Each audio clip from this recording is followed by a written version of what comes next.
regarde ce que j'ai ici. J'ai bâti un triangle que je peux manipuler dans Cabri-Géomètre. Alors, ce triangle-là, qu'est-ce que j'ai demandé au logiciel? Bien, j'ai dit, en temps réel, quand je prends un sommet, tu me sors les mesures des côtés. Même je le déplace. Alors, c'est clair là, que ça, c'est 11,25 cm. En temps réel, il me donne les mesures des côtés et des angles. Donc, ce triangle-là, je peux le manipuler tant que je veux. Il me donne toujours les dimensions. Puis quand je regarde ça, 23,8 plus 28 plus 78,6 plus 77,6, ça me donne 180 degrés. Que je prenne l'autre point, même principe. Et là, au-delà de ça, bien là, j'ai demandé au logiciel, pendant que ces calculs-là se font, que je déplace les points, je vais aller vérifier si la loi des sinus est bonne. C'est quoi la loi des sinus? La loi des sinus, c'est A sur le sin de A, B sur le sin de B, C sur le sin de C. Calcule-moi ici en temps réel, voir si c'est toujours égaux un et l'autre. Et là, vous pouvez observer ces trois rapports-là. Quand je prends le temps de déplacer un point, peu importe le triangle que je suis en train de former, ces rapports-là sont toujours égaux. Toujours égaux. Même que je pourrais m'amuser à dire, admettons que je veux m'organiser pour que, tiens, mon point B forme un angle de 90 degrés. Je suis en présence d'un triangle rectangle qui pourrait être vu comme un cas particulier des triangles. Est-ce que ça fonctionne toujours? Bien oui, ça fonctionne toujours pareil. Donc, la loi des sinus, c'est ça. A sur sin de A, B sur sin de B, C sur sin de C, c'est tout le temps égaux. Bien là, on va voir tout à l'heure qu'il s'agirait juste qu'il me manque une des mesures et je vais pouvoir la retrouver en faisant mon produit croisé. Je vais vous montrer ça dans peu de temps. Ça, c'est la démonstration de la loi des sinus. Autre chose que je veux regarder avec vous. Prenez votre calculatrice. Assurez-vous que votre calculatrice est en mode degré. Pour vous, on l'a déjà fait, ça ne devrait pas avoir d'incidence. On va aller faire quelques petites vérifications. Calculez-moi donc pour le fun le sin de 120 degrés. Sin de 120 degrés, vous devriez trouver 86, 60, 25, 40, 38. Calculez donc sin de 60 pour voir.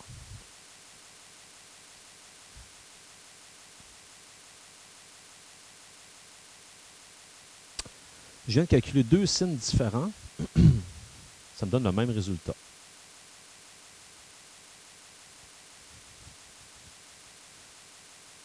Si je fais le sin de 30 d'après vous, est-ce qu'il y en a qui se souviennent? Sin de 30, ça donne quoi? 0,5. Est-ce que vous vous souvenez pourquoi? Je l'ai déjà dit. Dans un triangle rectangle, le côté opposé à un angle de 30 degrés vaut la moitié de l'hypoténuse.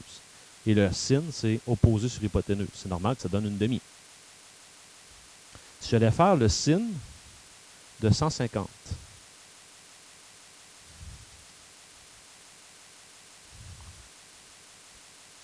« 0,5. J'en fais un dernier simplement pour s'assurer qu'on a bien compris, ou en fait, nous permettre de voir ce qui se passe.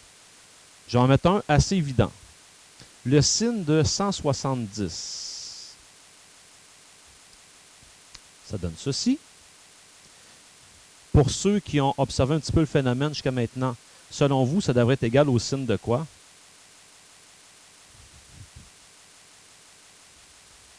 Aucune idée?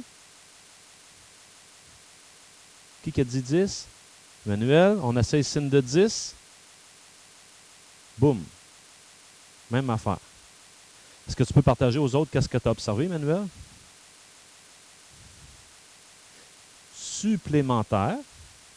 Quand j'ai des angles qui sont supplémentaires, que les deux ensemble me donnent 180 degrés, curieusement, les sinus sont égaux. Là, je vais vous faire réaliser qu'on s'enligne vers un petit problème. Puisque je ne serai pas nécessairement dans un triangle rectangle, Lorsque j'étais dans un triangle rectangle, on s'entend que les deux angles qu'il me reste, ce sont des angles aigus. On est d'accord avec ça? OK? C'est deux angles aigus. Donc, quand je faisais mon rapport, puis que c'était le temps de trouver un angle, puis admettons que mon rapport, c'est 0,5. Puis je voulais retrouver l'angle. Donc, je faisais deuxième fonction, sinus de 0,5. Qu'est-ce qu'il va me donner comme angle, lui? On se souvient, c'était quel angle qui donnait 0,5? C'était 30 degrés qui donnait 0,5. Donc, si je fais le sin moins 1 de 0,5, ça va me permettre de retrouver c'était quoi l'angle? 30 degrés. Pourtant, on a vu que quand je faisais sin de 150, ça me donnait aussi 0,5. Alors, la calculatrice, pourquoi qu'elle me donnait 30 et non pas 150? Parce que j'ai deux réponses possibles pour 0,5. Ça peut être un angle de 30 ou ça peut être un angle de 150. Il faut savoir que la calculatrice donne uniquement la mesure des angles aigus. Et ce sera à nous de s'ajuster quand je serai dans un triangle qui n'est pas nécessairement un triangle rectangle. Ça se peut que je me retrouve dans une situation où ce que je cherche, là, c'est un angle obtus. La calculatrice, elle ne me le donnera jamais, l'angle obtus. Ça va être à moi de m'ajuster. J'aurai simplement qu'à aller chercher le supplément, le supplémentaire. Hein, exemple, dans un cas ici, là, si c'était 150, j'aurais dû prendre mon 30 degrés et le soustraire de 180 pour trouver 150. On verra ça tout à l'heure. Mais ça, c'est important de s'en rendre compte. Parfait. Maintenant, on va aller dans nos notes de cours et ça devrait être pas mal plus facile de comprendre la loi des sinus. Donc, on vient de voir que la loi des sinus, c'est essentiellement ceci. Je tiens à vous dire que, à l'occasion, ça se pourrait que, je sais des fois, il y en a qui vont sur le site Alloprof, qui vont sur d'autres sites pour comprendre le soir. À l'occasion, vous pourriez voir ceci.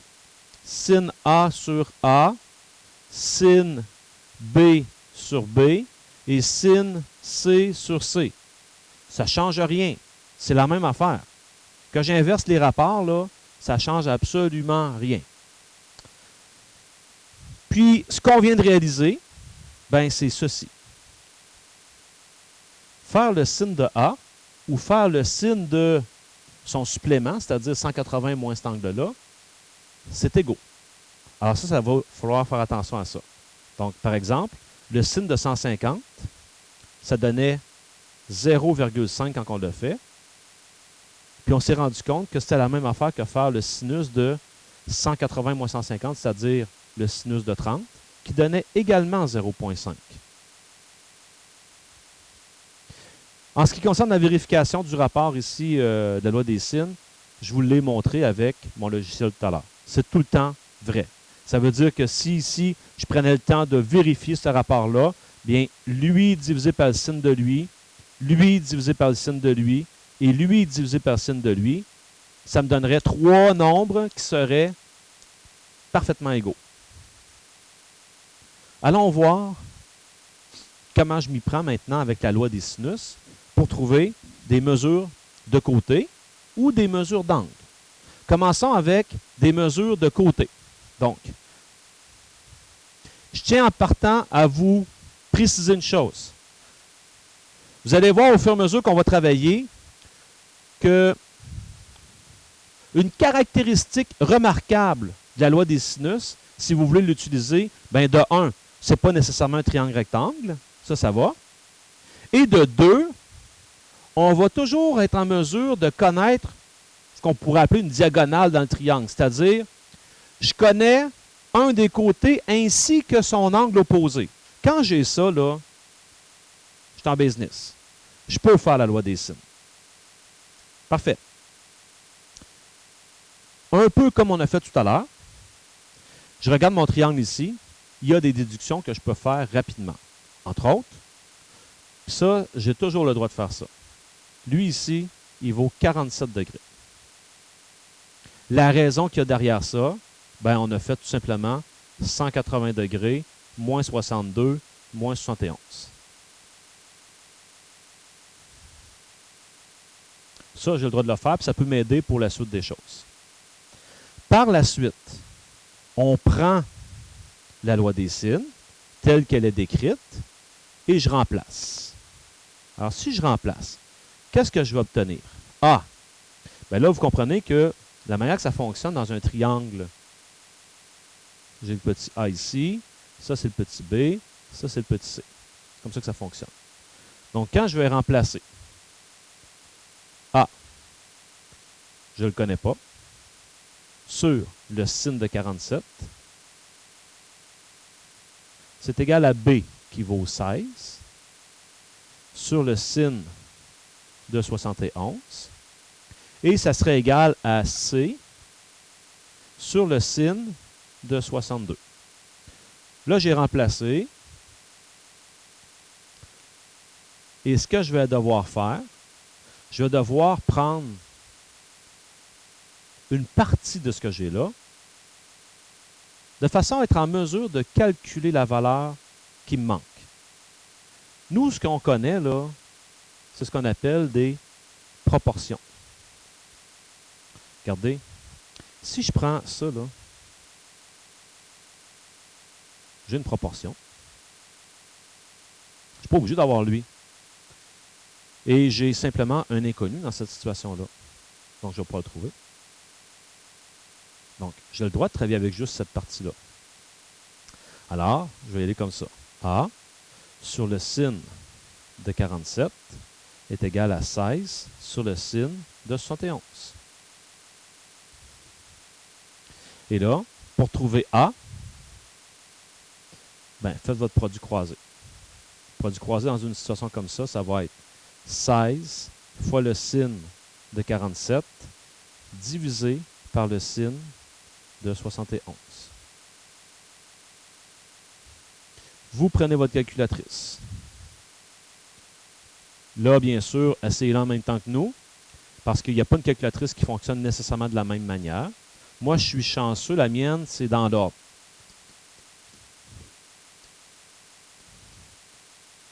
Vous devriez obtenir comme résultat 12,38.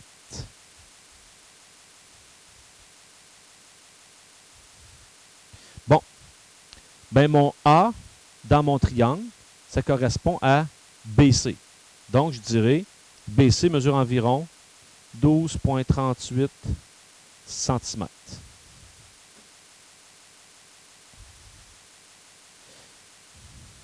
Là, je veux poursuivre mon calcul pour trouver l'autre. Tout à l'heure, j'ai ciblé ici en lilas, là, en rose, les deux premières. Il n'y a rien qui m'aurait empêché, au lieu de faire ce rapport-là, de faire celui-là. J'aurais pu faire ces deux-là ici comme ça aussi.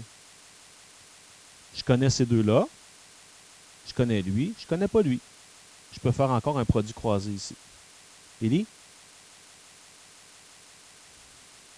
Donc, on verra que tout dépendant de ce que j'ai comme information, je peux placer le rapport que je veux. Donc, 16 sur le sin de 71 égale C sur le sin de 62. Encore une fois, ça signifie que c'est égal. Produit croisé. 16 fois le sin de 62 divisé par le sin de 71. Vous prenez votre calculatrice, vous essayez ça, vous allez obtenir 14,94. Et lui, ce côté-là, C, correspond dans mon triangle au côté AB. Donc, je pourrais dire AB mesure environ 14,94. Je veux attirer votre attention sur une particularité. Au tout départ, je vous ai dit, ciblez ceci. Ciblez ça ici, parce que ces deux-là, on les connaît. 16 et sin de 71. Et regardez bien, dans chacun des rapports, que ce soit dans le premier ou dans le deuxième, on s'est servi à chaque fois de ce rapport-là. Donc, quand on va faire nos problèmes tout à l'heure, on partira toujours de celui-là. Élie? C'est toujours l'opposé à l'angle de la lettre majuscule. Là, c'est A sur sin de A, mais si mon sommet, c'était H, bien, ça serait H sur sin de H égale L sur le sin de L est égal à T sur le sin de T. Peu importe. C'est le principe qui est important. Maintenant, si c'est un angle que je cherche, c'est pas plus compliqué l'angle. Tout ce que j'ai à faire, c'est en bout de piste, faire sin moins 1. Je l'ai. Donc, je regarde ici mon triangle. Comme tout à l'heure, je remarque que j'ai une diagonale qui est connue.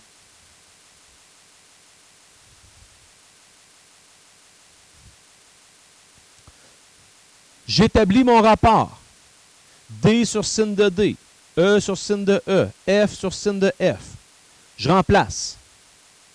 Je pourrais, comme tout à l'heure, aller vérifier dans ce triangle-là, y a-t-il des mesures que je peux aller déduire?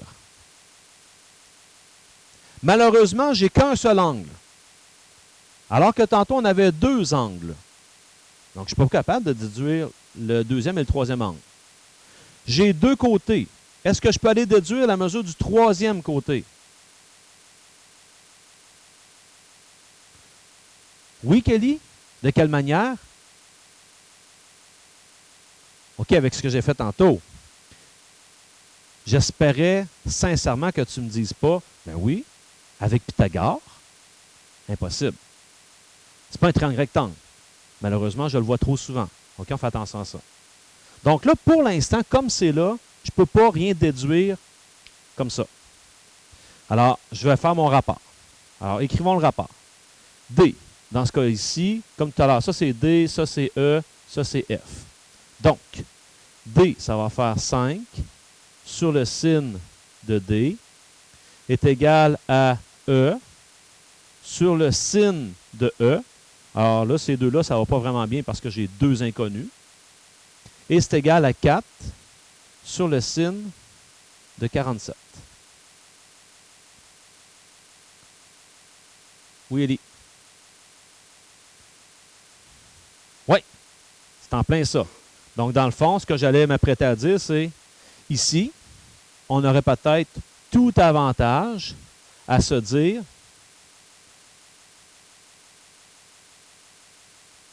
je vais oublier celui-là du centre parce qu'il ne m'aide pas du tout et je vais faire un rapport avec ceux-là. C'est toujours égaux, donc 5 sur sin de D égale 4 sur sin de 47. J'ai le droit de faire ça.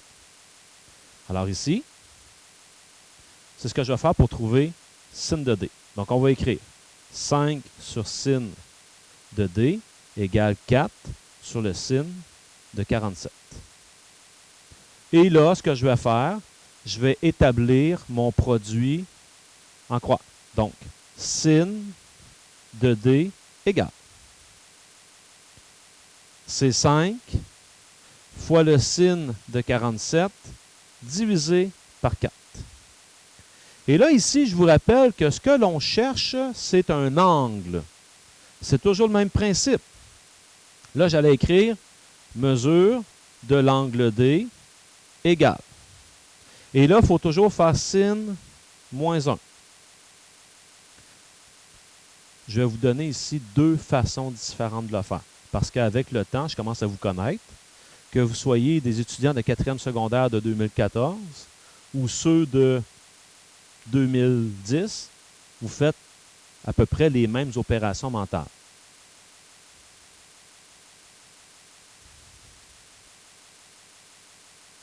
Voici les deux façons de s'y prendre. La première, qui est la plus précise, ben, ça serait de faire sin moins 1 de ce bidule-là. C'est-à-dire de 5 sin 47 sur 4. Mais il y en a que ça, insécurise, il y en a qui trouvent ça compliqué, c'est une grosse bébelle à traîner. Donc, il y en a qui préfèrent faire ceci, c'est-à-dire, sur leur calculatrice, aller vérifier. Il y a mieux faire 5 sin 47 divisé par 4. Bon, il calcule. Ça donne 0.91, 41, 92, 127. Là, si on veut un peu de précision, ici, je vais vous dire, il faut conserver. Si jamais vous empruntez cette voie-là, vous allez me garder 4 chiffres après la virgule. C'est un minimum. Donc, 0,91, 42. Donc, l'autre façon, ça serait de dire 0,91, 42. Que je fasse un ou l'autre, ça va fonctionner. Parce que, regardez bien, je m'en viens ici. J'ai trouvé ça. Donc, si je fais sin moins 1 de 0,9142, j'obtiens 66,1 degrés. Alors que si j'avais fait sin moins 1 de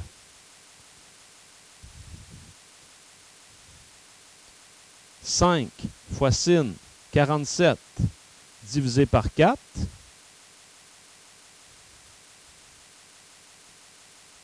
« 66,1.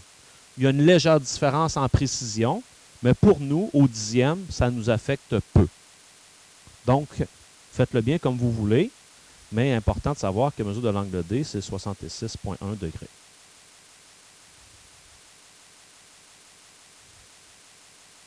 Et là, c'est là que ce que je vous ai montré au début de la période devient important.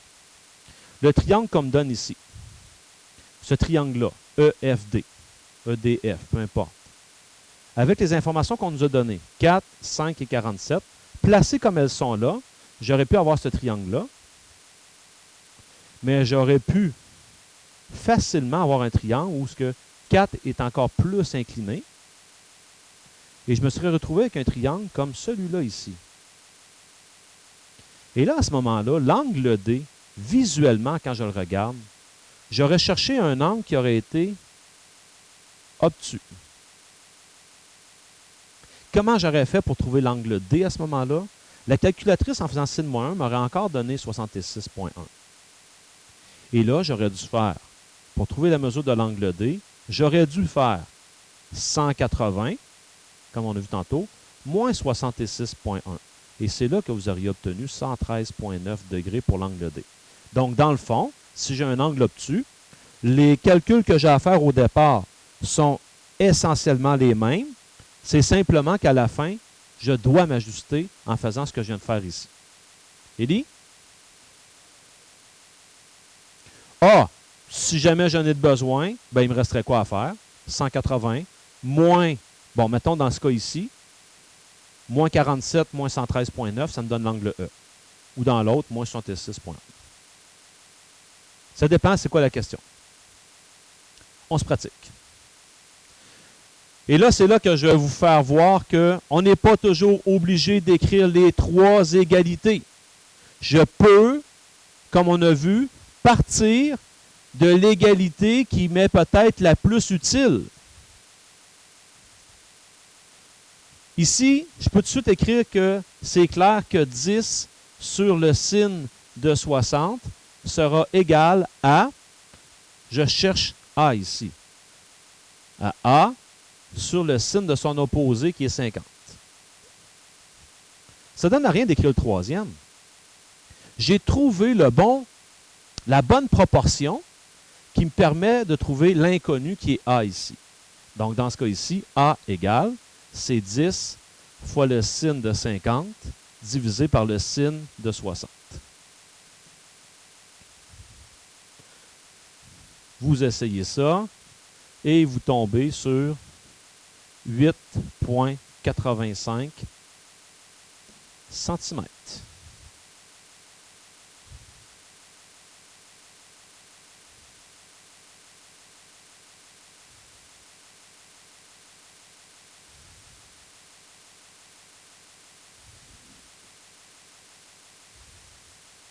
Est-ce qu'il y a des questions?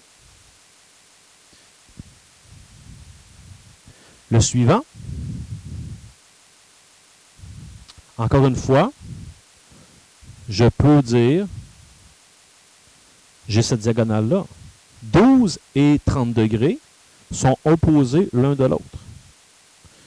Donc, je peux commencer en disant 12 sur le sin de 30 égale, ce qu'on cherche ici, c'est l'angle A. Donc, est égal à 21 sur le sin de A. Produit croisé. Mon inconnu est ici. Donc, sin de A égale, c'est 21 fois le sin de 30 divisé par 12. C'est un angle que je cherche. Je sais que rendu là, je dois faire sin moins 1. Donc, je vais écrire mesure de l'angle A égale sin moins 1. Et là, faites-le bien comme vous voulez. Moi, je préfère avoir de la précision. Donc, je vais faire directement sin moins 1 de 21 fois sin de 30 sur 12. Allons voir ce que ça donne. Donc, sin moins 1 de 21 fois sin de 30 divisé par 12. J'obtiens 61 degrés quand j'ai rendu au dixième. Donc ça me donne 61 degrés.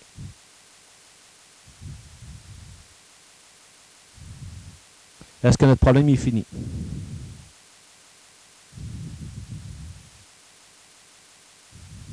William fait signe que non. Pourquoi William?